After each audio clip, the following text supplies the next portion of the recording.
शिवसेना आणि ठाकरे गटामधला संघर्ष थांबण्याचं नाव घेताना दिसत नाही।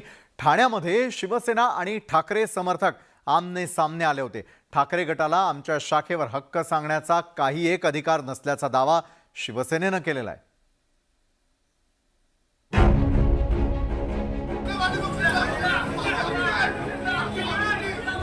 लोकमान्य नगरच्या शाखेवरून शिवसेना आणि ठाकरे गटानं आक्रमक भूमिका घेतली आहे। शाखा ताब्यात घेण्याच्या मुद्द्यावरून दोन्ही गटात जोरदार जुंपली होती। 45 वर्षांहून अधिक जुन्या असलेल्या शाखेचा मुद्दा प्रतिष्ठेचा करण्यात आला। शिवसेना पक्ष आणि चिन्ह आम्हाला मिळालंय याकडे लक्ष वेधत ठाकरे गटानं आमच्या पक्षाचा गैरवापर केल्याचा आरोप शिवसेनेनं केलाय।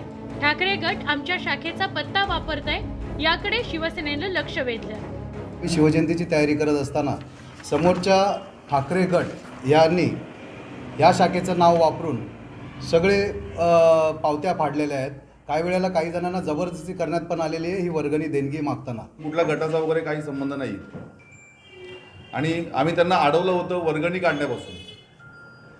शिवसेना पक्षाच्या नावाने पावती बुक छापून ते लोक वर्गणी काढत होते। त्यांना आम्ही सांगत होतो की तुमच्या पक्षाच्या नावाने वर्गणी काढा, शिवसेना उद्धव ठाकरे या गटाच्या नावाने तुम्ही वर्गणी काढा। लोकमान्य नगर शाखा ताब्यात घेण्यावरून वाद झाल्यानं पोलिसांना मध्यस्थी करावी लागली होती।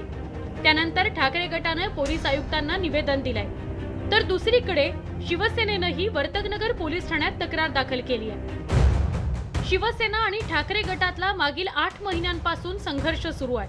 पक्ष, चिन्ह, शाखा अशा वेगवेगळ्या मुद्द्यांवरून त्यांच्यात संघर्ष होतोय। दोन्ही पक्ष त्यांच्या भूमिकांवर ठाम असल्यानं त्यांच्यातला वाद शमण्याची शक्यता दिसत नाही।